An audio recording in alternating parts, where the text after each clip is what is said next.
Me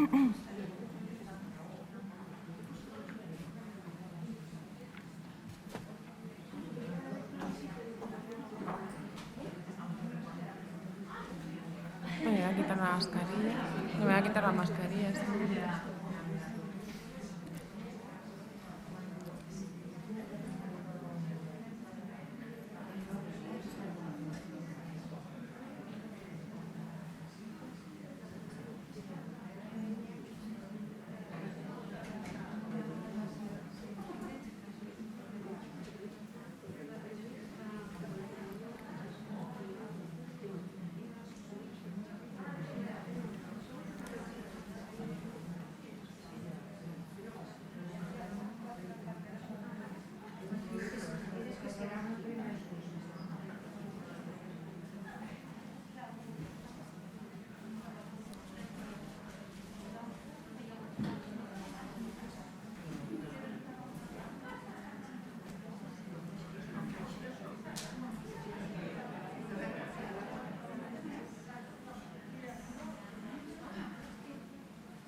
Esperamos un poquito, es que fíjate.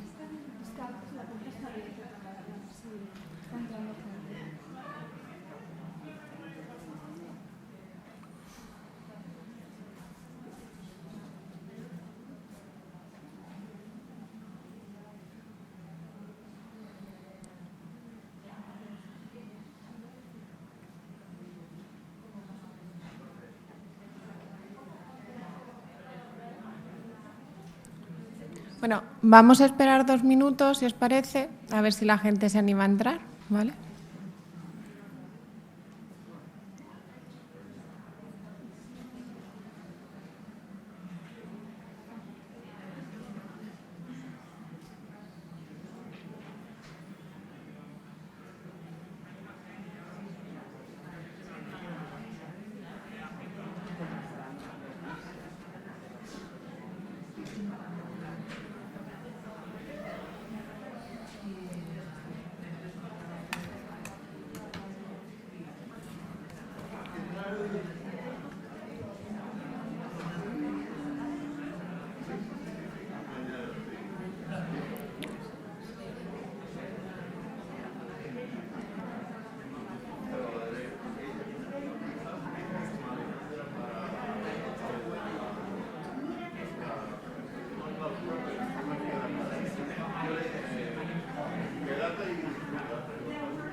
Empezamos a...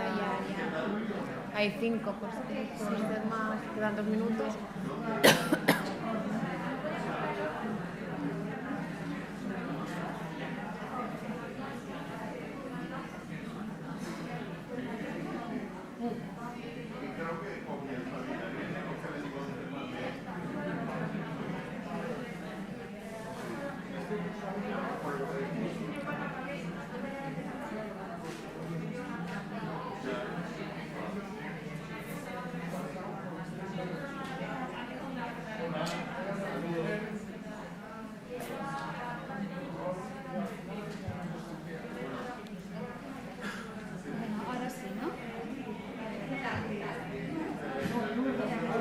Buenas tardes. Buenas tardes a todos. Vamos a dar comienzo a esta última tabla de las jornadas de tuberculosis, que tratará sobre las dificultades e innovaciones en el control de la tuberculosis durante la pandemia. Vamos a empezar con la experiencia con TDO para tratar la tuberculosis mediante vídeo, que la van a presentar Carmen Ruiz, que es la coordinadora del equipo ETODA. Bueno, creo que no hace falta, pero el equipo ETODA es el equipo de tratamiento de observación directa ambulatoria.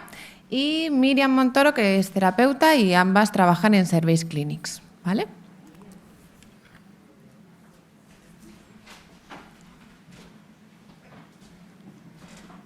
Buenas tardes y muchas gracias por habernos permitido venir hoy a este evento y poder presentar nuestra experiencia con el TDO para tratar la tuberculosis mediante vídeo. A ver si sale. Sí. Vale.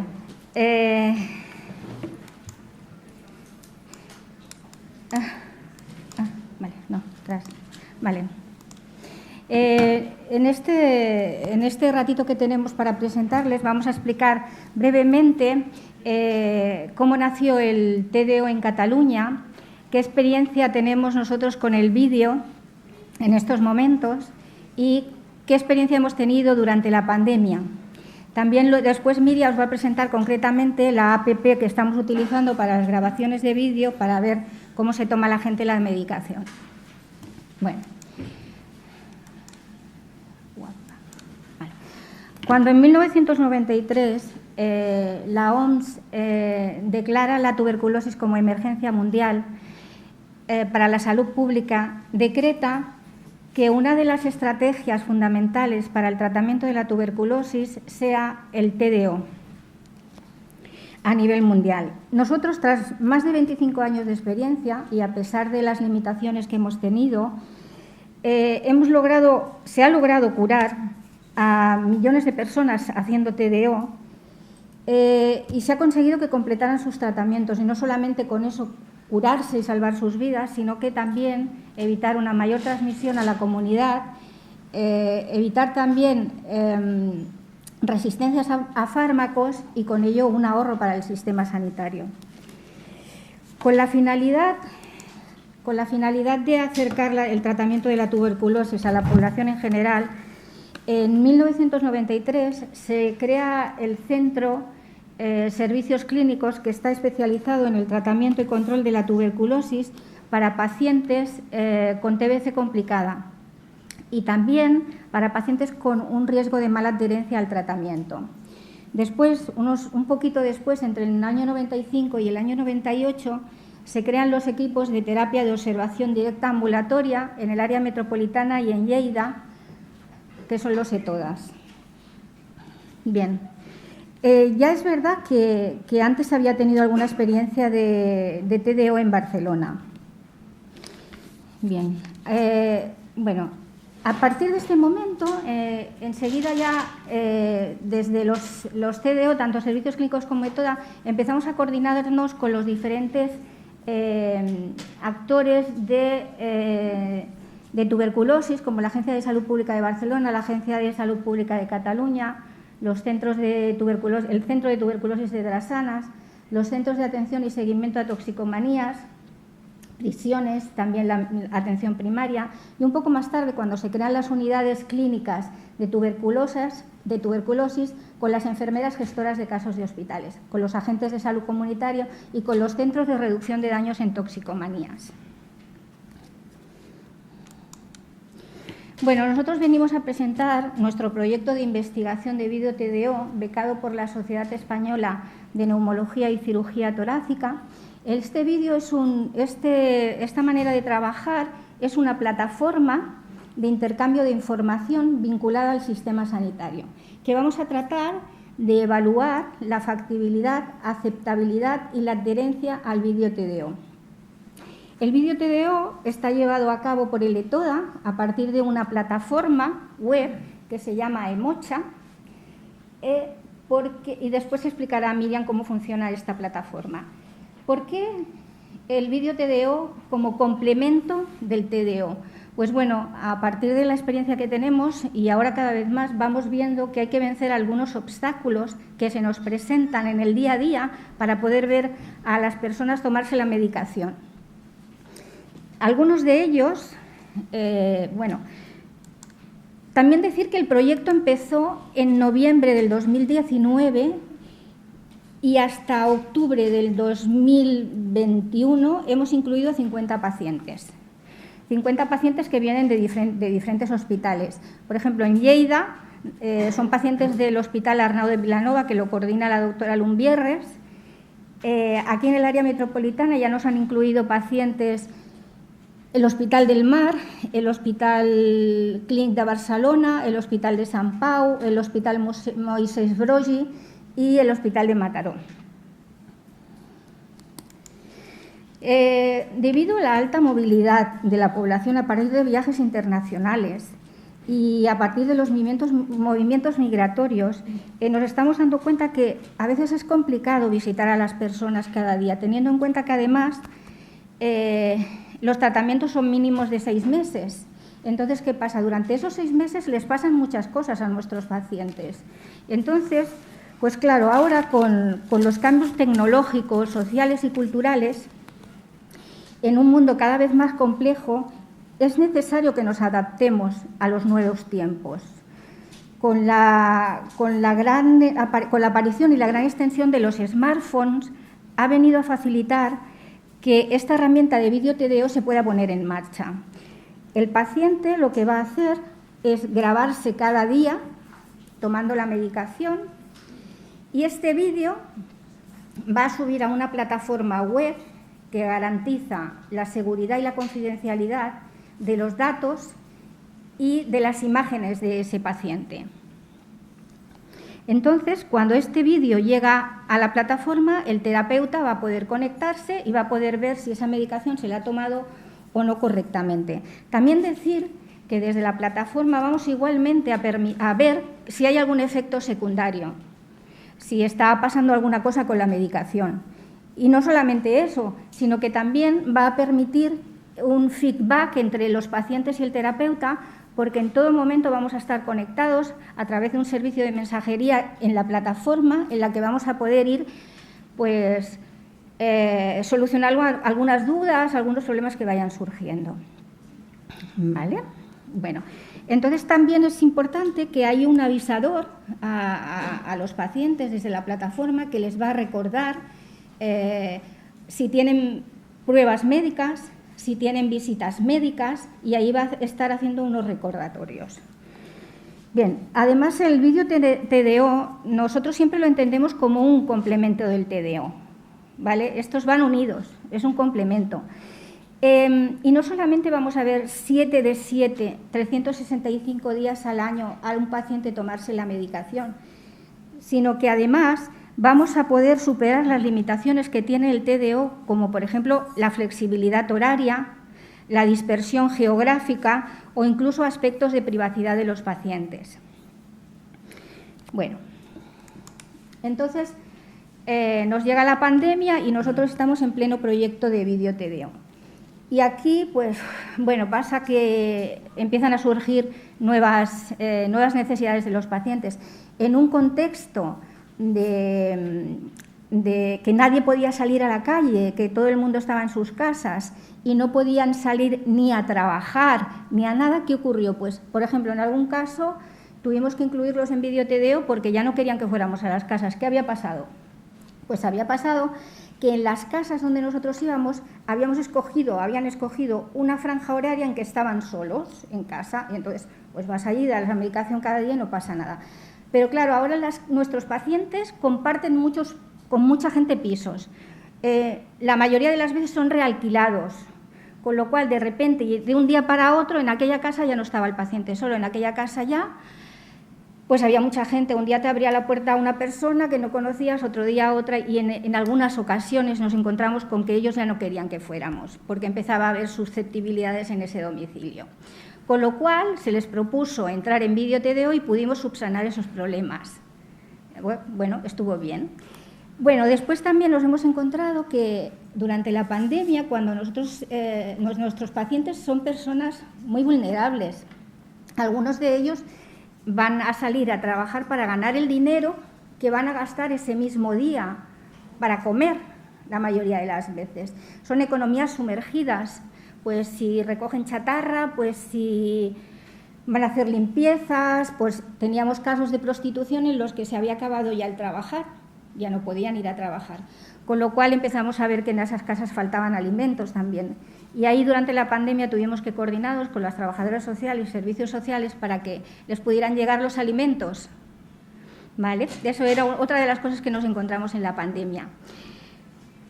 Por ejemplo, bueno, después también algo que nos vino bien en esos momentos fue que, claro, ya que estaba el sistema sanitario colapsado y bueno, hubieron muchas cosas que no se pudieron hacer en aquellos momentos. Nosotros hacíamos como de puente entre el paciente y su enfermera o su médico para trasladar informaciones que eran necesarias en esos momentos.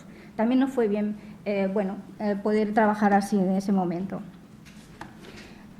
Vale, pues ahora sí que Miriam nos va a empezar a explicar cómo funciona concretamente la plataforma Emocha, cómo vemos a nuestros pacientes tomar la medicación. Bueno, pues hola, buenas tardes, soy Miriam y vengo a explicaros cómo funciona la aplicación de Emocha. Lo primero que hacemos es que una vez que nos llega una propuesta para un paciente en vídeo TDO, nos ponemos en contacto con el paciente, nos aseguramos de que tenga un smartphone o una tableta o un ordenador para garantizar que nos pueda enviar el vídeo todos los días. Luego quedamos con él en un sitio tranquilo, normalmente suele ser en su domicilio, que es donde la persona se encuentra más cómoda, para explicarle cómo funciona la aplicación. Durante unos días después de esta explicación, esta quedada que hacemos con el paciente, estamos yendo a diario porque siempre van surgiendo algunas dudas, algunos pequeños problemas que intentamos solventar en el momento y de paso fomentamos el vínculo de paciente-terapeuta, esta confianza, pues para que todo vaya mejor. Cuando tenemos los datos del paciente, introducimos en la plataforma primero sus datos personales, nombre, apellido, teléfono, luego ya nos vamos a los medicamentos. Una cosa importante que cuenta la plataforma es que cuenta con 25 idiomas para la aplicación, con lo cual intentamos adaptarlo al idioma que el paciente se sienta más cómodo y sea más ágil el uso de su aplicación. Introducimos los medicamentos que la persona está tomando en ese momento. Aquí también contamos con otra herramienta que puedes introducir la franja horaria en la que es la más conveniente para que esa persona tome la medicación cada día. Al paciente le salta una notificación en su teléfono móvil para recordarle que tiene que hacer la toma. Igualmente, él tiene todo el día de franja para tomar la medicación. Si se olvida tomar a las 8, pues la podría tomar a las 12, no pasaría nada. Una vez que ya estamos con el paciente, lo activamos, aquí lo ponemos en activo, le mandamos un mensaje de bienvenida, tanto a su teléfono como a su correo electrónico, y se establece una contraseña que establece el paciente para que sea totalmente privada. ¿Qué visualizará el paciente? Bueno, pues le descargamos esta aplicación en su móvil mediante el Play Store. Este es el icono de Emocha. Entonces el paciente tendría que entrar todos los días y le pediría su nombre de usuario y su contraseña. Iniciaría sesión. Entonces la aplicación le daría la bienvenida, le explicaría que esta aplicación le permite grabar vídeos tomando su medicamento. Aquí vemos el icono de mensajería que hablaba Carmen para hacer intercambio de mensajes con el paciente, recordar visitas y demás. La medicación que está tomando en la actualidad. Y aquí viene una parte importante, que es si ha tenido algún síntoma o efecto secundario. En el caso de que fuera un no, el paciente le daría el no y siguiente, y ya se abriría la cámara de vídeo. Si fuera que sí, el paciente le daría el sí y se desplegaría una serie de síntomas que sigue más abajo, pero bueno, no se han podido poner todos. Esto, cuando quedamos con el paciente, le explicamos cuáles son los síntomas de alarma. Pues si se tuviera la piel amarillenta, fiebres muy altas, aquí el paciente tendría que ir al hospital directamente. Pero si fueran síntomas como tos, febrícula nocturna, escalofríos, que entraría dentro de lo normal, el paciente seguiría tomando su medicación, marcando los efectos secundarios. Lo que tiene muy bueno esto es que cuando el paciente marca sus efectos secundarios nos salta un aviso en la plataforma, pero a la vez nos llega un mail a nuestro correo electrónico, que lo tenemos en el móvil, como todo el mundo, y hoy en día todo el mundo vamos mirando el móvil, lo tenemos casi siempre en la mano, con lo cual nos podemos poner en contacto con el paciente casi de inmediato. Y si tuviéramos que hablar con su médico, con el hospital para gestionar pues sus síntomas, pues así se haría. Bueno, ¿puedes apagar mi móvil? Se abriría la cámara. Entonces el paciente empezaría a hacer su grabación. Le indicamos siempre que antes de empezar la grabación tenga sus pastillas preparadas y su vasito de agua o zumo con lo que lo vaya a tomar. Entonces iniciaría, pulsando al botón rojo, se iniciaría el vídeo. Indicamos que el paciente pues, saque su medicación del blister, la enseñe y la introduzca en boca tantas veces sea necesario, tanta medicación esté tomando. Una vez que finaliza el vídeo, volvería a clicar al botón rojo y ya estaría. No importa que el paciente en ese momento no tenga datos o no tenga wifi, lo puede enviar y se quedaría en cola, allí como para subir. En el momento que el paciente se enganche a una red wifi, que hoy en día en la ciudad hay muchos puntos de redes wifi, el vídeo subiría automáticamente. Una vez que finaliza el vídeo, la plataforma le felicita, le dice que se mantenga firme en su decisión de tomar sus medicamentos, y aquí el paciente puede ver su progreso, que esto les hace gracia, ¿no? Sale el mes y sale todo de tics verdes, en el caso de que, pues, que lo haya hecho correctamente. Nos hubiera gustado mostrar un caso de un paciente real, pero por tema de confidencialidad pues no ha podido ser. Con los recursos que teníamos hemos contratado un actor secundario y bueno, esto es lo que ha salido. A ver, esperamos que os guste. Ahora lo que no sé cómo se hace para... ¿Otra vez? Vale. Hola, buenos días. Voy a tomarme la medicación. Aquí están las 2 pastillas. Una.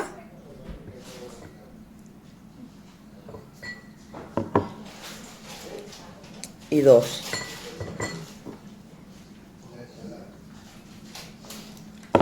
Bueno, pues gracias y nos vemos mañana. Hasta luego.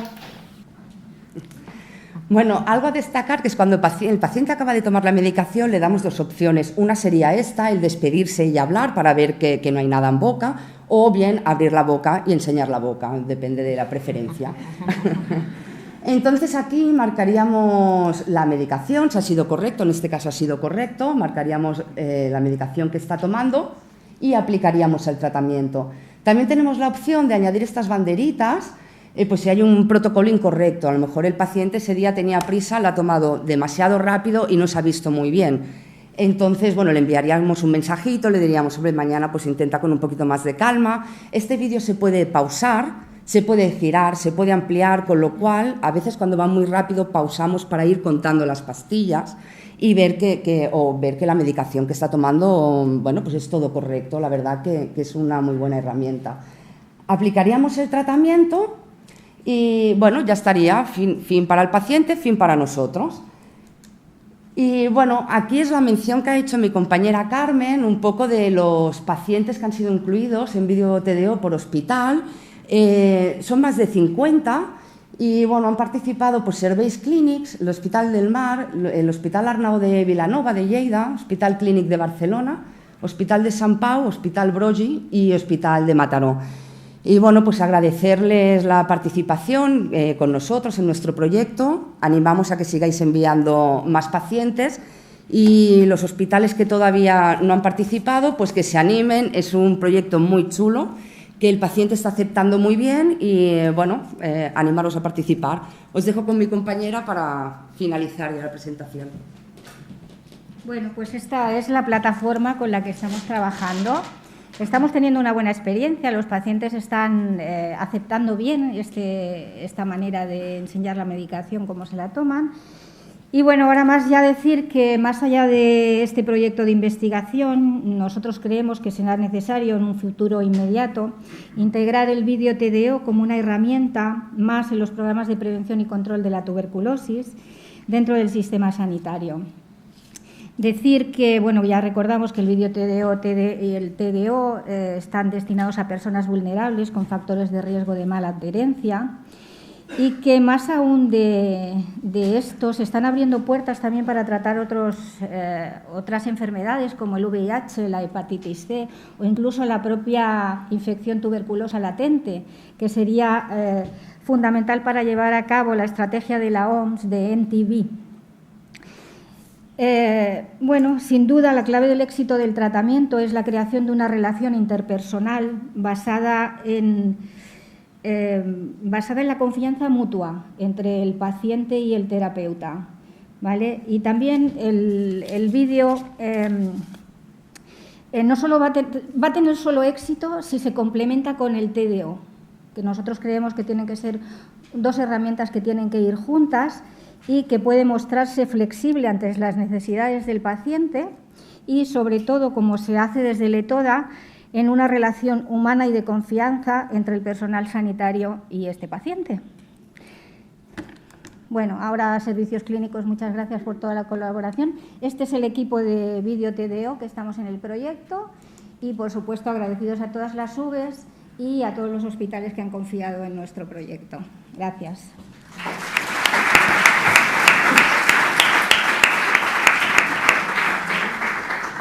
Muchas gracias. Vamos a dar paso a la siguiente ponencia. La presenta el doctor Manuel Linares, que es médico de familia, microbiólogo, trabaja en el Hospital Príncipes de Asturias de Alcalá de Henares y nos hablará sobre la COVID, cómo se ha empeorado el control de la tuberculosis durante la COVID en atención primaria. Muchísimas gracias. Gracias a la organización por permitirme estos minutillos para reflejar un poco lo que es atención primaria y la situación un poco en la que estamos. Cuando me invitaron, la verdad es que me planteé si poner un interrogante. ¿Ahí?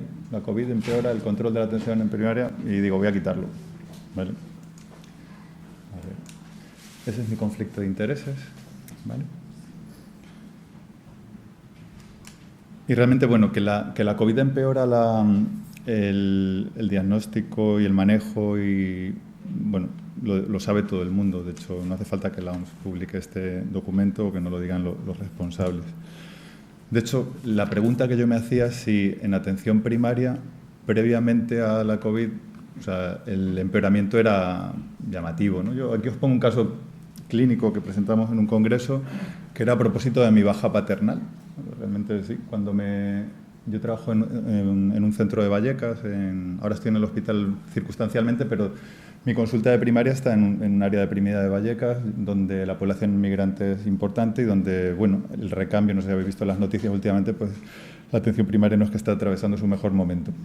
Entonces, pues me encuentro que durante mi baja paternal, pues hay suplentes en la consulta, pues que un suplente le pidió a un paciente una radiografía de tórax y el suplente vino un día, pero no volvió.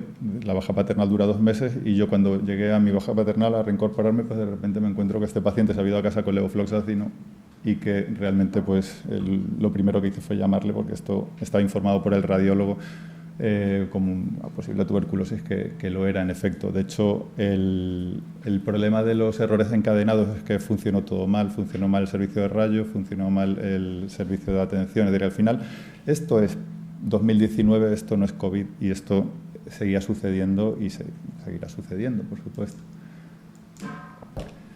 Lo siguiente que he hecho para preparar esta charla era, pues digo, voy a ver un poco cómo estamos a nivel de publicaciones de investigación en atención primaria respecto a lo que está pasando en el primer nivel. Y crucé pues un poco tuberculosis y COVID-19 y en lo de abajo pues tuberculosis, COVID-19 y atención primaria. Realmente no es de nada conocido. A mí me gustaría en esta charla contaros cosas buenas, pero no os voy a poder contar cosas buenas. Es decir, que realmente yo lo que hago a mis residentes cuando vienen a la consulta, lo primero que les cuento es lo malo que hago, ¿no? Yo creo que es una buena terapia, decir, partamos de los errores para mejorar. Pues realmente esta charla ojalá sea para eso, ¿no? Solo un 5% de los artículos fijaros un poco todo lo que hay publicado, que con esta infodemia de información pues se ha disparado. Atención primaria no es un foco y realmente los pacientes no están en los hospitales, los pacientes andan por las calles y lo único que he encontrado por ahí es un poco pues, en países pues, altamente prevalentes que ya pues, tienen sus sistemas de notificación y ya la OMS se ocupa de decirnos. Ni qué decir que en España a día de hoy pues, no hay un artículo que refleje un poco lo que ha pasado durante el COVID o cómo se han afectado los sistemas de salud o cómo han dejado de diagnosticarse nuestros pacientes, hacer unos seguimientos adecuados. Y yo os voy a contar mi experiencia. Es decir, yo con el COVID pues, trabajé los 6 primeros meses en atención primaria y en julio del año pasado pues, me trasladé al hospital para cubrir una plaza de micro, que es otra de mis pasiones. Y esto es un poco la población donde trabajo ahora, en Alcalá de Henares, pues tiene una población de unas 200.000 personas y una tasa de migrantes del 21,35%. Perdonad que os lo ponga así, pero es que el artículo está un poco en fase de publicación ahora, y lo que analicé un poco qué ha pasado con el COVID en la zona de Alcalá de Henares, contando un poco la situación de primaria y contando un poco los diagnósticos y un poco lo que ha sido. Bueno, os traigo aquí algunas gráficas que sí que puedo mostrar, aunque el artículo está ahí. Fijaros, estos son el número de muestras que recibimos en el hospital para estudio de micobacterias. Esto es 2018, 2019, esto es pandemia, 2020, y esto es lo que llevamos de año. Está claro que hay un efecto. Bueno, lo primero que te puedes plantear es, coño, el COVID es una enfermedad respiratoria, se habilitan circuitos respiratorios, pues probablemente estos pacientes en un entorno desarrollado como el nuestro, pues probablemente sean mejor vistos, mejor tratados, biología molecular, es decir, circuito sucio. Y realmente cuando nos vamos a lo que ha pasado en atención primaria en nuestra área, es decir, si la situación ya de base era mala, es decir, si en el 2018 solo en una población de 200.000 personas se pidieron 84 muestras respiratorias en un entorno de atención primaria, pues fijaros, esto es tremendo, ¿no? Es tremendo. Es decir, entre el 2018 y 2021 solo se recibieron en mi hospital 208 muestras de primaria, de las cuales 0 eran positivas. Eso es un drama. Y el número de positivos diagnosticados de tuberculosis, un poco con síntomas respiratorios, hablamos un poco de, fijaros, la caída de la pandemia. Es decir, aquí evidentemente hay un infradiagnóstico, luego esto está explicado, pues hay una serie de casos que estamos siguiendo, y este repunte del 2021 que vendría un poco a equipararse con lo previo. Y fijaros, esto también me llama mucho la atención, que es un poco si analizas un poco las radiografías, durante los 6 primeros meses de la pandemia pedimos radiografías como si no hubiera un mañana, ¿no? Poníamos acitromicina a todo el mundo y a todo el mundo le hacíamos una radiografía. Bueno, pues a ver si el pedir muchas radiografías significó, pues hablando con los radiólogos, pues nos dejaron sus datos, y realmente fijaros el pico de marzo del 2020, que bueno, se multiplicaron por 2 las radiografías de tórax que se pidieron en ese contexto. Pero no se reflejó en. Bueno, ¿cómo abordar esto, ¿no? Realmente yo vengo de Madrid, pero esto podría ser equiparable a cualquier otro punto de España. No tenemos atención primaria de urgencias hace 600 días, una situación crítica en la que los pacientes pues tienen listas de espera de meses, y lo ha dicho la compañera que ha pasado antes, y estamos hablando de una población vulnerable que muchas veces pues, no tiene acceso a lo más básico, ¿no? Y esto es otro punto clave, es decir, primaria como la famosa puerta al sistema, de que todo el mundo dice, se llena la boca diciendo primaria, la puerta al sistema. Pues yo tengo mis dudas, ¿no? Es decir, de esta imagen de que el médico era, pues bueno, a la cabecera del paciente, a lo que está sucediendo, a esas teleconsultas, a esos manejos, a esas prescripciones, pues habrá que ver un poco cómo es la adaptación a esto. Porque luego podemos preguntarnos, yo siempre pongo esta diapositiva y es un poco cómo estamos manejando las nuevas tecnologías en el entorno en el que nos encontramos. Hemos pasado de la web 1.1, que tú accedes a la información, la web 2.0, que es ya la información es bidireccional, interaccionas con el usuario, la 3.0 ya utilizas un lenguaje que el paciente te comprende, el 4.0 ya puedes estar en cualquier parte del mundo y conectarte, pero esto es lo que fallamos, ¿no? Es la emocionalidad de esa fase de conectar a nuestros pacientes es lo que está fallando. De hecho, si tú preguntas a 100 personas qué opina de la atención primaria y el modelo que está haciendo en este momento de la multicanalidad, la gente dice una M, ¿no? Básicamente porque no consigo cita, porque no es accesible, porque no me dicen. Realmente eso es un poco esa transición tecnológica, y me encantaría decir, pues es que tenemos sistemas de machine learning o tenemos sistemas de inteligencia, es que tenemos cribados a los pacientes y estamos vacunando a los pacientes, estamos viéndoles muchísimo, pero la percepción y el manejo de esto es bastante malo de momento. Porque nuestros pacientes han cambiado. De hecho, hay un montón de estudios que podemos ver un poco en diferentes ejes, según las patologías, cuál es la demanda, ¿no? Entonces, sería muy interesante hacer cuál es la demanda de determinadas poblaciones a las que no llegamos. Porque a mí me pasa, estando en la consulta, que mi paciente, en la consulta de fuera, todos los pacientes están mirando lo que me van a preguntar en Google antes de entrar, ¿no? Y eso es una realidad. De hecho, los millennials, ¿no? El 90% de los millennials van al médico ya informados. Y tengo buenas noticias, es decir, los médicos de familia hacemos muchas cosas, muchísimas, y cada vez más. Esta podría ser cualquier consulta, es decir, telemonitorizamos muchas cosas, tenemos dispositivos, hemos empezado a hacer eco, Lo que nos falta es tiempo, lo que nos falta es un poco que se nos reconozca un poco lo que hacemos y que nos dejen trabajar. Eso es lo que nos falta. Hacemos dermatoscopia, hacemos espirometrías, pero claro, si la orden es que en plena pandemia que el centro se cierra y que me tengo que ir a otro sitio o hacer determinadas cosas, pues realmente, bueno, pues eso. Y esto es muy interesante, es decir, los Point of Care, que es una línea de trabajo pues, que ha venido para quedarse, de hecho estamos ahora en plena temporada de gripe, ya hay algunos modelos de éxito de hacer circuitos limpios en diagnosticar 4 enfermedades a través de biología molecular en la cabecera. ¿Y por qué no esto? ¿No? Es decir, que realmente se nos están escapando pacientes. Es decir, bueno, a mí no me parece tan una aproximación colaborativa con los laboratorios de microbiología en centros grandes que puedan permitirse hacer point of care para esos pacientes que perdemos, que muchas veces no llegan, que no accedemos. Es decir, alguien está trabajando en esto, es decir, que realmente yo coordino el grupo de infecciosas de una gran sociedad de familia, que hay 10.000 médicos detrás, y realmente siempre que hablo de tuberculosis acabo un poco con la misma desesperanza, con la misma un poco diciendo esto no ha cambiado nada. De hecho, es que realmente el interés general de la enfermedad en el público es cero.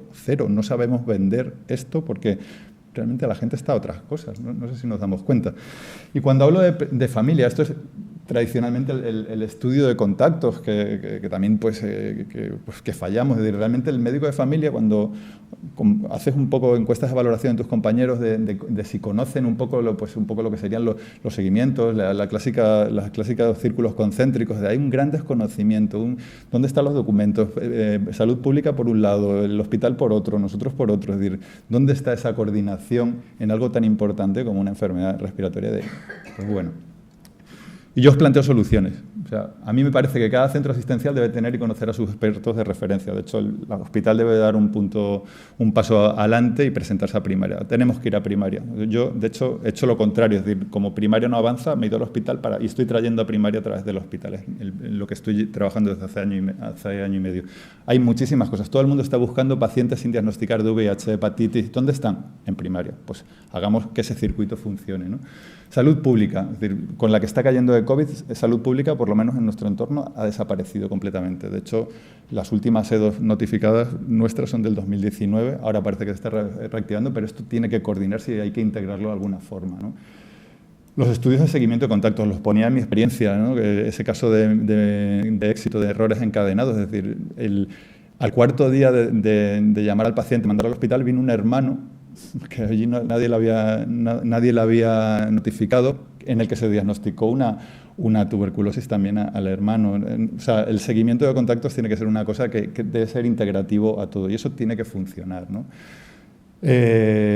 Iniciar estudios de contacto lo antes posible, la supervisión de los tratamientos, la coordinación entre los implicados, administración, centros de salud, laboratorios, los formularios de recogida de datos unificados. De nada sirve tener 200 historias clínicas donde entrar, que sea ahora dentro de Norus, que sea ahora dentro de NHCIS, que sea ahora dentro de... Y al final hay pacientes que pueden tener 4 o 5 analíticas de un mismo día y da igual. Es decir, que realmente esa coordinación... y estamos en una era digital, se supone que todo ahora es digital. Y luego un poco la evaluación, aprender de los errores que hemos cometido. Yo todos los errores, cuando os decía que aprendo de los errores, los notifico. Hay una aplicación que utilizamos que se llama CISEM y pues me acuerdo, en 2019 hice como 16 notificaciones de los errores. Hay que notificarlos porque es la única forma de aprender las cosas que hacemos mal. Y eso sin contar un poco lo que está sucediendo. Es decir, de hecho, el tema migratorio, eso de que la sanidad todo el mundo puede acceder, tenemos muchísimos problemas de acceso a población vulnerable y eso es una realidad. Y hay una población flotante pues, que no tiene un acceso real. Yo he visto determinados problemas que realmente me gustaría solucionar y que no puedo contar en este foro, pero que hay un problema asociado un poco a la legislación y al conocimiento y a la información que se da a los pacientes cuando llegan a un centro de salud, que probablemente esa falta de muestras, esa falta de diagnósticos en pacientes flotantes es porque no tenemos cómo mandarlo de otra forma a pacientes de riesgo. Al final el paciente acaba en la urgencia cuando ya está en fases muy avanzadas. De hecho, los datos de la pandemia que tenemos en mi hospital, de esos 9 pacientes del 2020, 5 entraron en la UCI directamente. Es decir, que estamos asistiendo a una enfermedad mucho más avanzada y con unos criterios un poco más de gravedad provocados un poco por el conjunto de cosas que os estoy contando, ¿no? Y esto es otro dato interesantísimo, y es que en ningún punto de la Tierra dista más de otro 36 horas de viaje. Y esto habitualmente se aplica al dengue, al chikungunya, a la malaria, pero esto es una realidad que afecta a la tuberculosis y que tenemos que tener en cuenta a diario. Dos cosas pues, que podemos hacer en primaria y que no debemos cansarnos de diagnosticar precozmente. Hay un gran retraso, deberíamos reducirlo a menos de un mes, sensibilizar a los médicos de la población general. Yo creo que no se piensa en tuberculosis. Cuando hablas de esto en algunos foros te dicen tuberculosis. Medidas de aislamiento, los protocolos, la búsqueda de casos, descartar todos los pacientes que presenten. ¿Cuántos pacientes con tos crónica en ambientes un poco deprimidos? Yo, por ejemplo, en mi cupo en Vallecas en el 2019 diagnostiqué 3 en un cupo de 2.000 pacientes. Eso realmente es una realidad. Y tenemos que incrementar la sospecha de los grupos de riesgo. Tenemos herramientas a nivel de informático, eso se ha utilizado mucho en el HIV, las enfermedades indicadoras. Podemos hacer un cribado activo de nuestros pacientes ahora mismo, igual que vacunamos a los grupos de riesgo, podemos identificar y utilizar herramientas de éxito a nivel diagnóstico. Y esto es el resumen: formación, información, educación y coordinación. Muchos protocolos que se quedan en los cajones, muchas publicaciones que están estupendas pero que no llegan. La gente no tiene tiempo de leer y tenemos que dar mensajes que lleguen para que, si en España se calcula que hay 30.000 médicos de familia, que la tuberculosis pase a formar un espacio en su día a día, que no sea como una enfermedad del pasado. Y eso es una realidad que tenemos que empezar a hacer campañas activas. Y cuando hago campañas activas digo como tipo influencers, para que eso llegue, para que ese mensaje cale. Los papers están muy bien, pero el New England se lo leen 3 médicos de familia a lo largo del año. Yo creo que el mensaje a través de las sociedades científicas, y eso no quiere decir que no hagamos ciencia, que tenemos que hacer ciencia y tenemos que investigar más, pero tenemos que redireccionar porque ahora mismo no hay percepción de riesgo y no hay nada peor que le pase a alguien que no tenga la percepción de que algo sea importante, entonces pues pasará desapercibido. ¿Y hemos cambiado tanto? Yo creo que no hemos cambiado tanto. Realmente el sistema básicamente es así. Lo que pasa es que el mensaje tenemos que venderlo pues envuelto con un lazo y para que llegue. Y eso es un poco, yo creo que lo que estamos fallando. Me gusta acabar las charlas siempre con un decálogo, ¿no? Es decir, acceso a la atención. Si no hay acceso, difícilmente diagnosticamos. Y somos la puerta de entrada, sí. Primaria es la puerta de entrada a pesar de las trabas legales y burocráticas que nos encontramos. La epidemiología, diagnóstico precoz, la educación y formación de los profesionales, el tratamiento, las multiresistencias, el I+D+I, los grupos especiales, trabajar en equipo, nuevos desafíos para la atención primaria, el quitar el estigma. Somos los primeros muchas veces que consideramos la enfermedad como un estigma, que asociada un poco pues, a poblaciones vulnerables. Y 9 cosas que yo os diría que cuando salieseis por esa puerta, que os lo digáis a todos los médicos y gente que trabaja en primaria, enfermería, grupos de trabajo social. Tenemos que empezar a trabajar más en equipo, mejorar mis conocimientos, sospechar, evaluar los riesgos, conocer mi entorno. Hay que hacer mapeos. Medicina de familia y comunitaria. El médico de familia tiene que salir de su silla, tiene que salir a la comunidad, porque las cosas pasan fuera, no desde su silla. De los 70 pacientes que vemos a diario en nuestras consultas, el 50% es burocracia. Y estamos perdiendo una oportunidad interesantísima de conocer el entorno, que es lo que marca la salud de una población. Y debemos ser más accesibles. Si un paquete de Amazon en plena pandemia llegaba un domingo a casa, un centro de salud en plena pandemia tenía que estar abierto un domingo, y no lo han estado. Tenemos que hacer salud comunitaria, tenemos que aprovechar los recursos que tengo, que cada vez son más, y probar nuevas herramientas. Y lo último, pues, utilizar la emocionalidad. Los mensajes tienen que llegar cuando notamos que al paciente hace clic, y ese clic últimamente falla. Y nada, pues muchas gracias. No sé si me he ceñido el tiempo.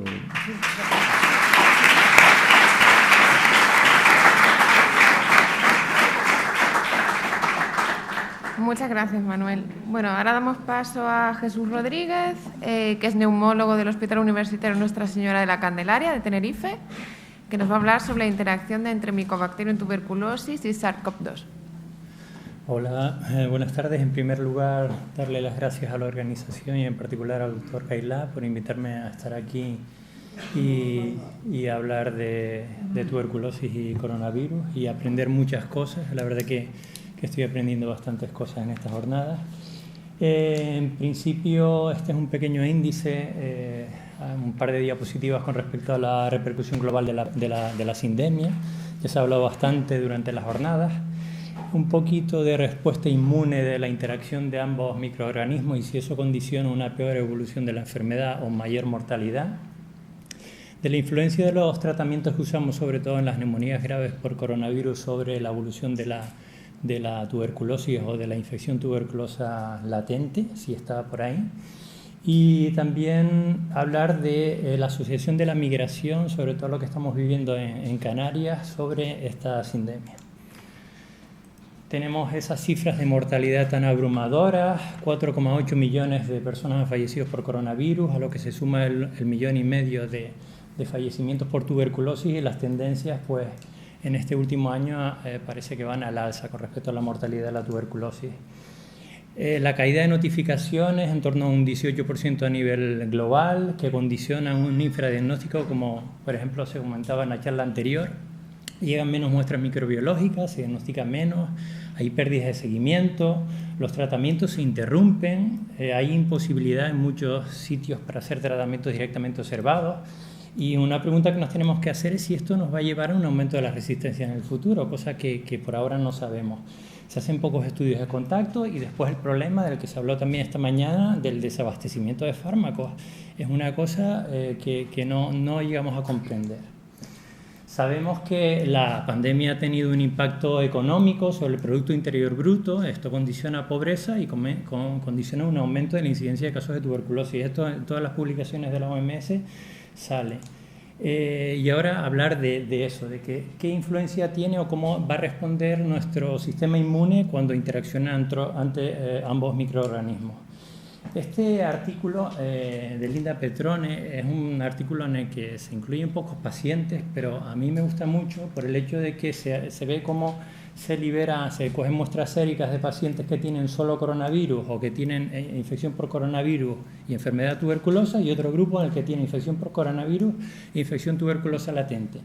Y miden qué liberación de interferón gamma tienen cuando se expone a antígenos micobacterium tuberculosis por medio del cuantiferón plus o a antígenos del coronavirus. ¿Y qué es lo que...? Bueno, esto es el grupo de pacientes, no son muchos, son 92 en total, solo 10 pacientes con enfermedad tuberculosa y COVID, 11 pacientes con infección latente y COVID y 63 solo con infección por coronavirus. ¿Y qué es lo que pasa? Que aquellos pacientes que tienen solo coronavirus o no tienen coronavirus no liberan interferón gamma frente a la exposición a antígenos de Mycobacterium tuberculosis, el SAT6 y el CFP10. Pero, por supuesto, aquellos pacientes que tienen una asociación tanto de infección tuberculosa latente como enfermedad tuberculosa van a liberar interferón gamma. ¿Qué ocurre cuando los expresamos, o sea, los exponemos esa sangre a antígenos del coronavirus? Pues que el paciente que tiene una infección por coronavirus libera interferón. El paciente que no tiene infección por coronavirus no libera. Y sobre todo cuando miramos el grupo de aquellos que tienen enfermedad tuberculosa y coronavirus, muy pocos, a pesar de estar infectados, liberan interferón. ¿Qué quiere decir eso? ¿O qué quieren ellos decir en el artículo? Pues que probablemente la coinfección SARS-CoV-2 con enfermedad tuberculosa empeora la respuesta inmune. O sea que estos pacientes se van a defender peor, los que tienen enfermedad tuberculosa, frente a la infección y probablemente condicionan una peor respuesta, porque encima son los mismos que tienen unos niveles más bajos de linfocitos en sangre periférica. Y que aquellos pacientes que tienen la infección tuberculosa latente o la enfermedad tuberculosa sí que liberan interferón frente a antígenos de Mycobacterium tuberculosis. Por contra, tenemos este otro artículo en el que se habla de solo infección tuberculosa latente y pacientes que han pasado la infección. O sea, el grupo de estudios son pacientes con PCR negativa para coronavirus que están asintomáticos pero que tienen respuesta inmune o que al menos tienen anticuerpos positivos frente a coronavirus. Hicieron un grupo que habían pasado la infección y tenían infección tuberculosa latente y otros que no tenían infección tuberculosa latente. ¿Y qué vieron? Que aquellos pacientes que tenían infección tuberculosa latente y que habían pasado la infección por coronavirus tenían una mayor capacidad de producción de anticuerpos que aquellos que no tenían infección tuberculosa latente. En el sentido de que producían más anticuerpos neutralizantes y una variedad bastante amplia de citoquinas protectoras. Entonces, estamos en distintos escenarios, depende de cómo actúen cada uno de los dos gérmenes. Tenemos a aquellos pacientes que tienen una infección tuberculosa latente o una enfermedad tuberculosa que se combinan con una infección por SARS-CoV-2 y aquellos que se combinan con una infección pasada. Tenemos mucho que aprender de la respuesta inmune de la interacción. Faltan muchos más artículos y más evidencias, son artículos con poca N, pero tenemos que aprender de esto. ¿Qué pasa con el pronóstico y la letalidad de esta coinfección? Pues tenemos, este es el mayor, el artículo que tiene más N de todos los que he buscado, es de Guye, y está hecho en la provincia de Western Cape, en Sudáfrica. La N es esta, casi 3,5 millones de población en la que sectorizaron por distintos factores de riesgo, entre ellos la tuberculosis. Por ejemplo, en el caso de la tuberculosis detectaron en torno a 2.000 y algo pacientes, algunos que tenían infección activa y otros que habían pasado la enfermedad tuberculosa. ¿Y qué vieron cuando enfrentaron a los pacientes? Pues que aquellos que tenían enfermedad tuberculosa pasada, que habían sido tratados, se morían y se cogían la infección por coronavirus, se morían un 4,8%. Y aquellos que tenían una enfermedad tuberculosa activa y tenían infección también por coronavirus, se morían un 7,6%. O sea, se morían bastante más que los pacientes que solo pasaban infección por coronavirus. Aquí vemos que tienen un hazard ratio de 2,70 los que tenían enfermedad tuberculosa. Y cuando lo combinamos en esta tabla, que es bastante visual, incluso aquellos que tenían enfermedad tuberculosa y coronavirus tenían más riesgo de muerte que aquellos que tenían HIV, o comparado con aquellos que tenían enfermedades renales o hipertensión u otros factores de riesgo. O sea que es un factor muy importante que condiciona mortalidad. Y este es un metaanálisis publicado hace poquito, de agosto, que incluye 36 estudios, muchos de ellos series de casos y otros con más cantidad de pacientes, y en el que, pues eso, ven también que con respecto a mortalidad, la asociación COVID-TB tenía un 5,69% de mortalidad con respecto a un 3,24% en aquellos que no tenían enfermedad tuberculosa o tuberculosis pasada. Y con respecto a la evolución hacia enfermedad grave, también parece que estos evolucionaban de una forma hacia la gravedad, hacían neumonías más graves aquellos que tenían exposición a haber estado expuesto a tener una enfermedad tuberculosa activa. También con una odds ratio de 2,21 y 2,77 de probabilidad de muerte con una calidad de evidencia moderada.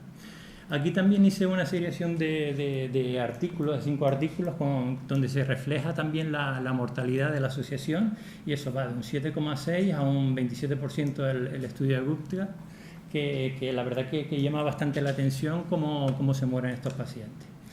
¿Y qué pasa con los tratamientos que usamos para tratar a nuestros pacientes con neumonía grave? Está claro que estamos usando los corticoides, estamos usando dexametasona a dosis que van entre 6 miligramos día a 12 miligramos día, y que a veces estos pacientes, como cualquier otra neumonía viral, se quedan también con neumonías organizadas criptogénicas que necesitan corticoides durante mucho más tiempo. Entonces esto no lo estamos teniendo en cuenta, o no sabemos qué va a pasar con ellos a largo plazo, ¿no? Si se va a reactivar la infección latente, no sabemos si tienen o no infección latente. Entonces es una cosa que tenemos que tener en cuenta. El uso de biológicos, el tocilizumab, una anti-interleuquina 6 que usamos también en los pacientes que han pasado la fase inicial de replicación, hacen neumonías graves, la famosa cascada inflamatoria y este tipo de neumonías que son bastante malas de llevar, y que está indicado eso, valores interleuquina 6 mayores de 40, o también según el protocolo de mi hospital, por ejemplo, también lo usamos con niveles de proteína C reactiva elevados y LDH elevados. Entonces usamos este fármaco 1 o 2 dosis. ¿Qué implicaciones puede tener el uso de este fármaco en el futuro? Pues parece que hay revistas y publicaciones que dicen que puede reactivar la infección tuberculosa latente. El baricitinib también, que lo usamos en fases iniciales asociado al remdesivir, también en pacientes graves que necesitan cánulas de alto flujo, pues este incluso tiene mayor riesgo de reactivación tuberculosa con respecto al tocilizumab. Entonces son cosas que habrá que estudiar y habrá que ver en el futuro cómo van a ir todos estos pacientes. Aquí me he permitido poner unas diapositivas con 4 casos que he tenido en mi hospital. He tenido una coinfección simultánea, o sea, una paciente que ni siquiera tenía infección latente y que ingresa por una neumonía grave por coronavirus, y que en el momento a los 3 o 4 días de ingreso empieza con expectoración hematoide, que se le recoge una muestra de esputo y tiene una coinfección simultánea por coronavirus. y otras 3 además que ya estaban diagnosticadas cuando ingresaron y la evolución de la infección por coronavirus fue peor. De hecho, un 75% requirieron cánulas de alto flujo y un paciente falleció. Curiosamente también hubo una tuberculosis pre-XDR que fue la única que no precisó ingreso y que fue bien. Entonces es un poco, no es congruente, pero pasó así, a pesar de ser una pre-XDR bilateral, cavitaria, etcétera. El paciente que falleció, que es este de aquí, estaba en estudio por un síndrome polineuropático, por medicina interna, con unos infiltrados subjetivos de tuberculosis, y que hizo una diseminación, una miliar, se cogió una infección por SARS-CoV-2 intrahospitalaria y estaba en diálisis, este paciente estaba en diálisis, tenía ese factor de riesgo tan importante y desgraciadamente terminó falleciendo. Y después también tuvo un caso curioso de que muchas veces no le hacemos caso a las micobacterias no tuberculosas. Tuve también una coinfección que aparte también se cogió una pseudomonas, o sea, se cogió de todo, y que debemos también estar atentos a este tipo de gérmenes. Y ya para concluir, hablar de la migración, ¿no?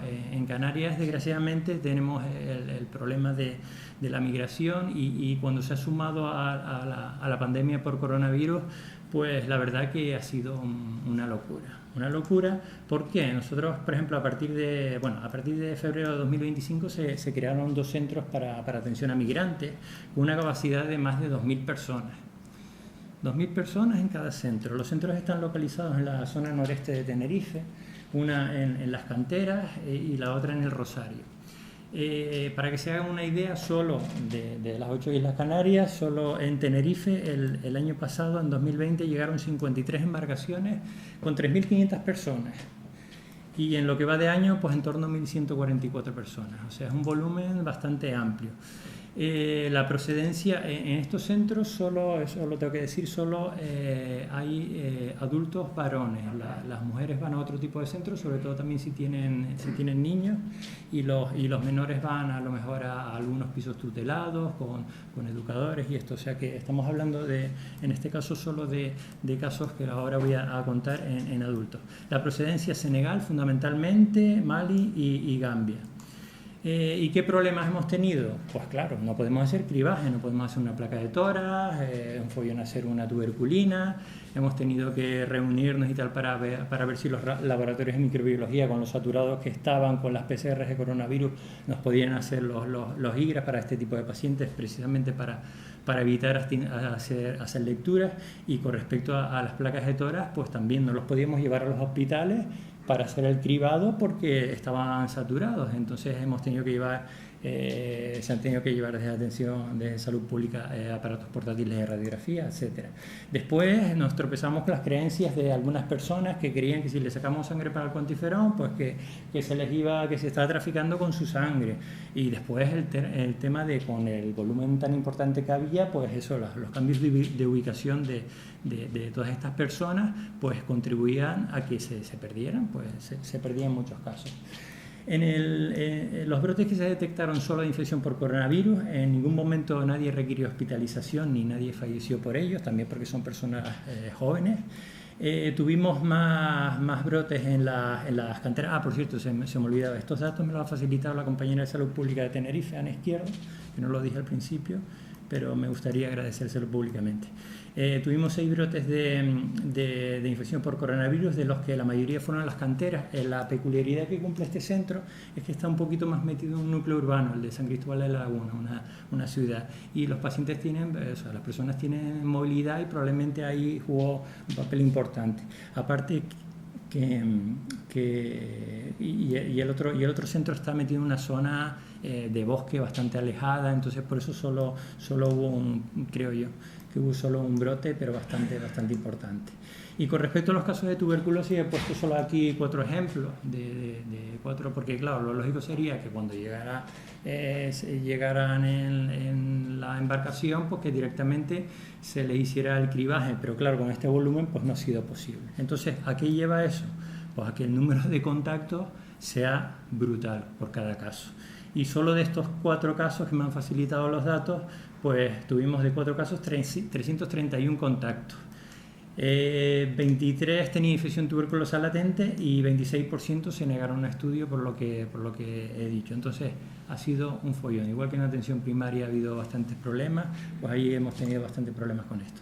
Y para concluir, y espero haberme atenido al tiempo, pues eso, a tener en cuenta la repercusión del SARS-CoV-2 sobre el manejo de la tuberculosis, que el impacto económico ha influido y va a influir sobre el manejo de la tuberculosis, la coinfección, la repercusión inmunitaria, o sea, el fenómeno inmune y la influencia sobre el pronóstico de estos pacientes y la letalidad, que tenemos que tener cuidado con los fármacos que hemos empleado para las neumonías graves por coronavirus y que la migración es otro factor a tener en cuenta y que ha conllevado un mal control en esta sindemia. Muchas gracias.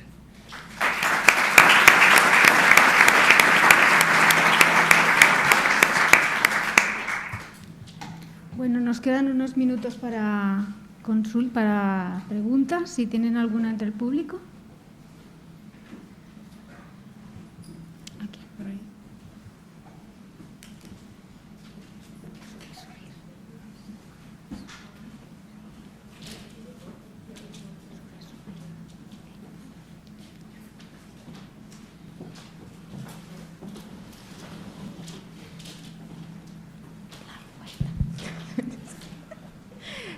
Hello. So you mentioned that those patients who receive biologics, I'm here. Those patients who receive biologics might have reactivation of the TB. And when would you recommend to screen those patients? In 6 months, in a year, or when? It's different for the treatment, for the election of the treatment is isoniazid only 6 months. If no,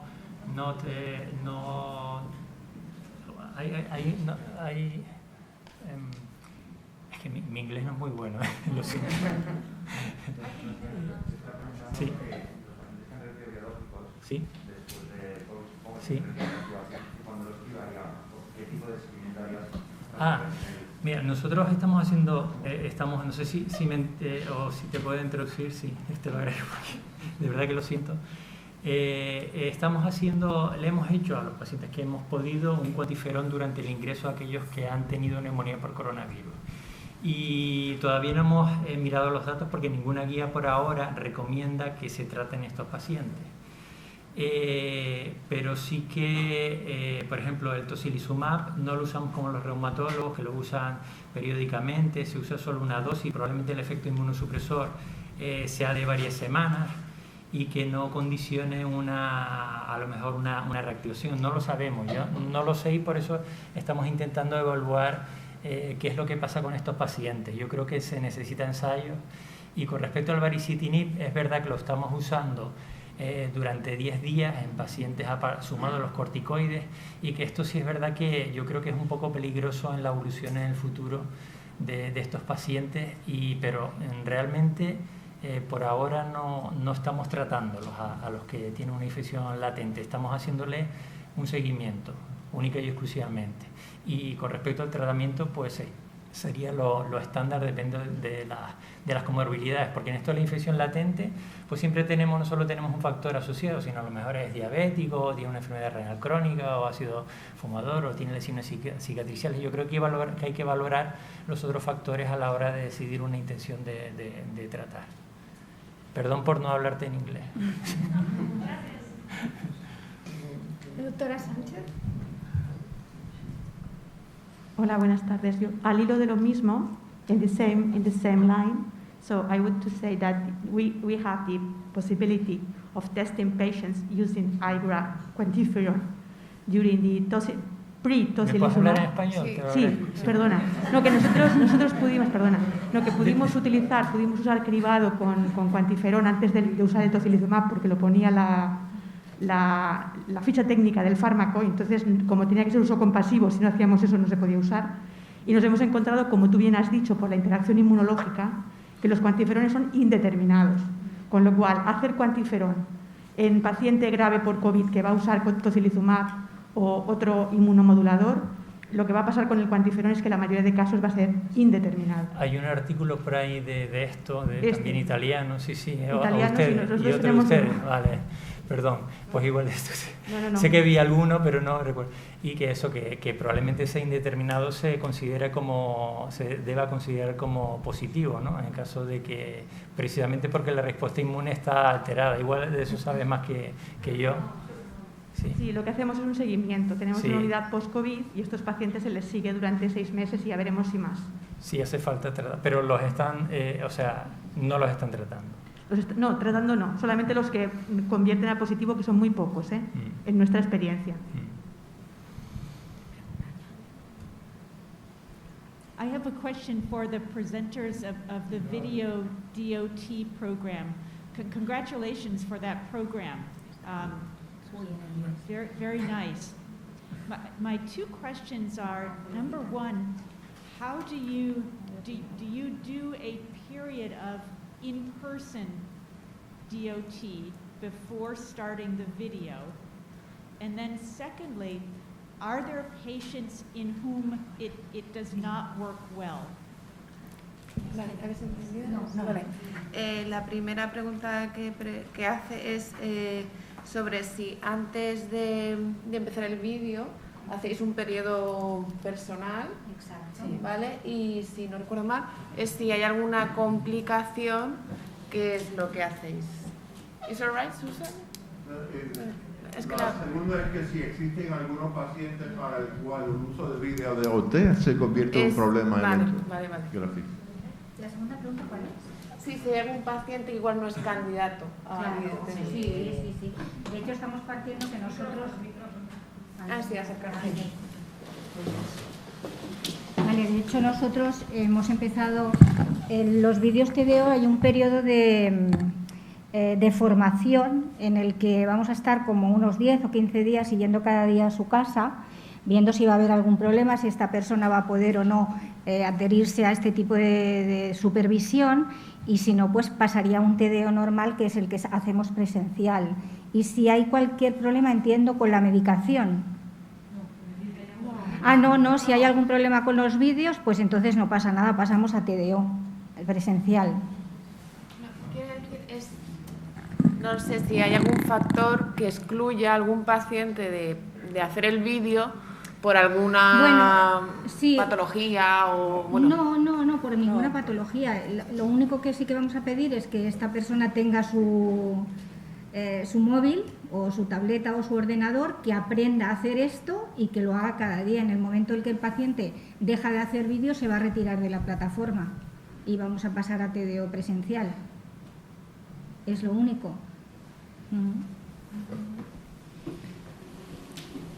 Si no hay en la sala, desde la web, Ángels Prieto Almiral pregunta que si, también a las del vídeo TDO, que si ya tenéis resultados curados y comparar con el TDO clásico. No.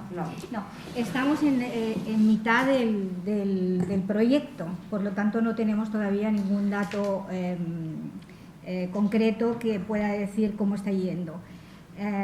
Lo que sí podemos decir es que está yendo bien, que tiene muy buena pinta y que la adherencia está siendo muy grande, pero no están los datos todavía ni comparativos tampoco con el TDO. Eso sí es posible el año que viene. Bueno, sí que sí nos invitan.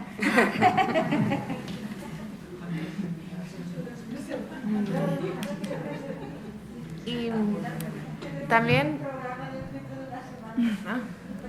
también hay una pregunta de Anabel Martín Urda, que supongo que irá dirigida a Jesús, que es ¿para cuándo PCR Expert en esputo en sospecha de TBC?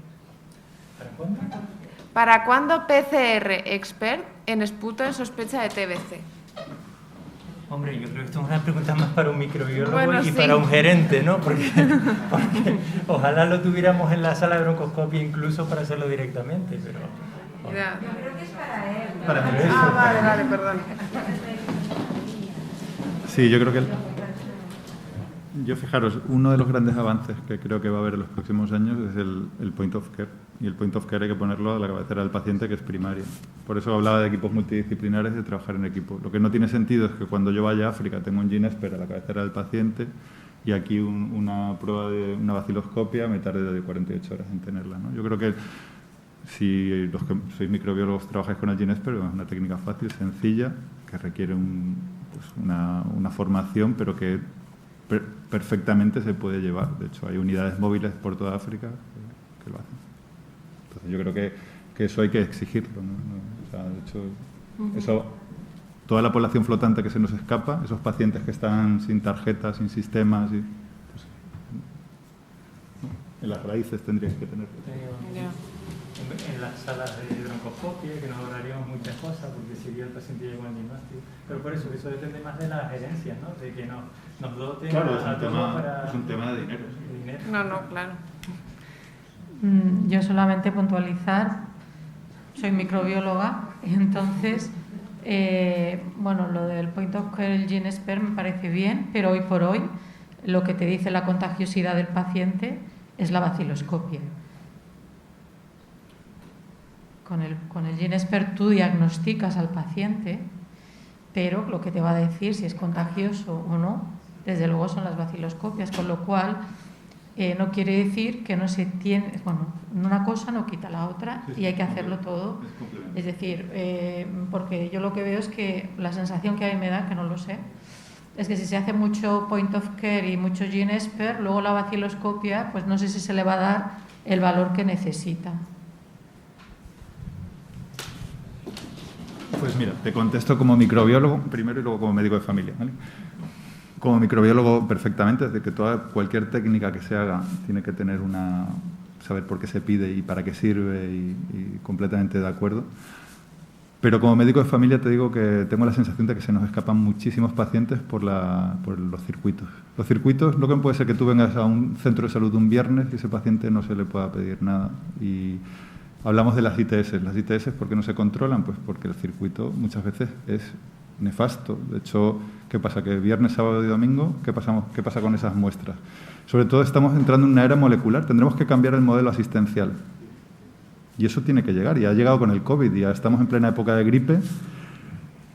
Y el circuito respiratorio que hemos metido en los centros de salud, ¿que lo vamos a quitar? O sea, vale, pues todo lo avanzado. No es como lo del teletrabajo, ¿no? Que ya nadie teletrabaja. Pues igual. Esa es mi visión, ¿eh? Mi visión crítica como usuario del sistema, de pacientes que veo un viernes y les tengo que poner la ceftriaxona y el gramo de acitro porque no tengo acceso a una prueba rápida que en 4 horas tendría un diagnóstico, haría PROA y permitiría un control de contactos de riesgo, ¿no? Esa es mi visión. Vale, abriendo un poco el debate, si no hay otra pregunta en la sala, María Dolores Pérez te pregunta también, Manuel, que si consideras que la formación en salud pública, enfermedades de declaración obligatoria y tal, es mejorable, vía MIR, EIR, etcétera, y así como los equipos multidisciplinares, primaria, micro, salud pública. Bueno, sí se puede ser uno de los errores. Vale, las últimas estimaciones de Madrid es que hay 1 millón de madrileños que no tienen médico de primaria asignado. Y luego a partir de ahí hablamos, ¿no? Claro. Yo creo que al final es un poco... queremos controlar algo, pero no tenemos un poco los recursos. Es decir, a mí me parece bien el hospitalcentrismo siempre y cuando trabajemos en equipo con primario. Y ahí soy crítico, muy crítico. Es decir, durante la pandemia no ha habido EDOs, es decir, que realmente no ha funcionado. Sí. De hecho, llamadas a salud pública y salud pública estaba para otras cosas. Pero yo creo que es un momento de aprender de todo lo que hemos hecho, de los errores y de los circuitos mejorarlos, ¿no? Yo creo que fijaros, mi experiencia personal como desde el hospital ahora, lo que no he podido hacer durante 10 años en una consulta con mucho, pues estoy tratando de hacer esos lazos. De hecho, tenemos un proyecto pionero PROA a nivel de comunidad, estamos totalmente coordinados con los centros de salud y hemos triplicado el diagnóstico de ITS en primaria. Es decir, lo que no puede ser es que tú vayas a un centro de salud de primaria y no tenga torundas para coger muestras. Eso es lo que no puede pasar. Y eso, desde el hospital, tenemos que verlo. Es decir, no tenemos muestras. Fijaros, 21 esputos en un año. Algo está pasando, ¿no? Yo hablo de mi experiencia personal, que no hablo no es generalizable. Dando el seguimiento a eso, hace unos 30 años el Perú tenía un problema seriosísimo con la tuberculosis y parte de lo que lograron hacer en Perú fue el liberalizar o democratizar quién podía ordenar una muestra de esputo y las enfermeras podían hacerlo si veían un paciente con la sintomatología respiratoria. En muchos otros lugares no puede hacerse hasta que el médico no lo ve y esto también son trabas artificiales para el diagnóstico precoz, creo yo. Y a mí me impresionó mucho lo que yo vi en Perú porque fui varias veces a ser parte del monitoreo del programa y en realidad lograron adelantar el diagnóstico de sintomáticos respiratorios que llegaban. O sea, y tenían una definición para eso. Toda persona que veía, cualquiera que lo recibía, podía ordenar la muestra. Yo creo que habéis tenido una sesión One Health, ¿no? One Health es eso, trabajar coordinadamente. De nada sirve trabajar las resistencias en humanas si no trabajas con medio ambiente o con veterinarios. Y vivimos de espaldas a eso. Y mi experiencia es, África, por ejemplo, ha podido controlar determinadas cosas gracias a los health workers, ¿no? Que es un poco ese concepto. Es decir, lo que pasa es que ahí entra ya un poco los egos y, bueno, un mundo que yo no voy a abrir aquí. Sí, solo añadir que no es que esté en contra del point of care, sino que si se obtiene el esputo del paciente y se le va a hacer el GeneSpert allí, en ese esputo se debería de hacerle una vaciloscopia para luego también hacer el seguimiento, porque el seguimiento de control de lo bien o mal que vaya el tratamiento también te lo dice la vaciloscopia. Hoy por hoy no se puede hacer de la forma molecular. Entonces yo creo que todas las técnicas son correctas, utilizadas de la mejor forma posible. Entonces hacer un diagnóstico rápido me parece perfecto, pero ese paciente se va a ir con un tratamiento, pero luego hay que hacerle un seguimiento. Y entonces eso es lo que yo quería puntualizar. Sí, vamos, yo estoy de acuerdo contigo. Sí, el problema es un poco, y los clínicos tenemos esa sensación de cuántos pacientes se nos han escapado porque ese esputo no era de calidad, porque ahora el paciente no puede escupir, y realmente cuando tienes ese primer paso luego es mucho más fácil hacer otro. Es decir, te contaría miles de anécdotas de pacientes que se me han escapado de la consulta o han acabado y al final, evidentemente sí, pero lo decía en la charla, es decir, no es normal que Amazon te mande un libro, lo pidas por la mañana y lo tengas a las 4 de la tarde, y en medicina seguimos en la edad de piedra, ¿no? En muchas cosas. Y la tuberculosis es un claro reflejo de que tenemos que reinventarnos, pero ya, o sea, ya. O sea, es que esto tenemos, lo ha puesto el compañero, mirar las cifras de migrantes, es decir, que estamos esperando para hacer un diagnóstico rápido y certero, es decir, que hace falta organizarse y eso es trabajar en equipo, eso es One Health, es más allá, es Planetary Health.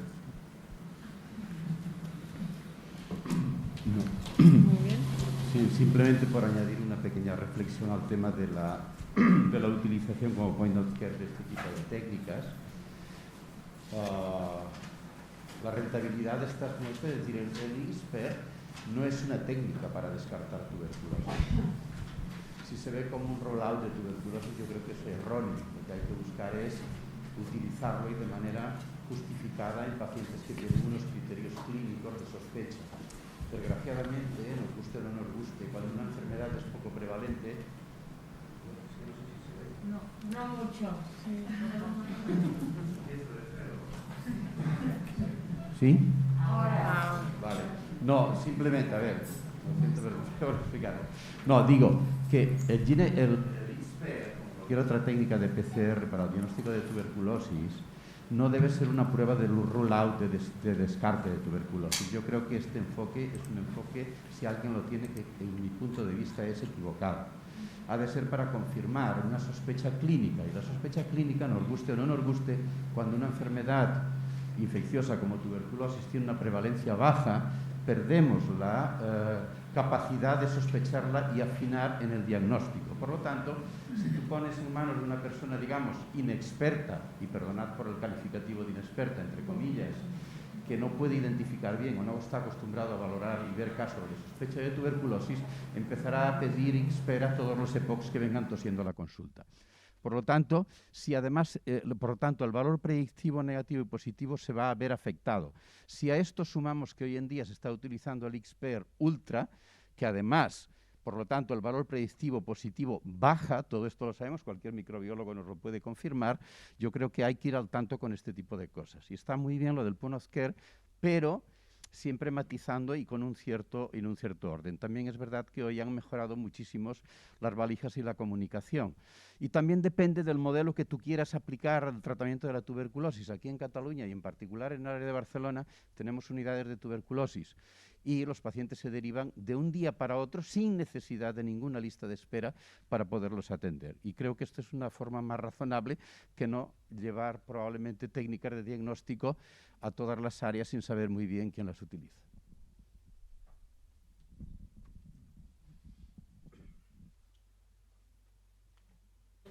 Si no hay ninguna pregunta más, damos por finalizada esta mesa. Muchas gracias.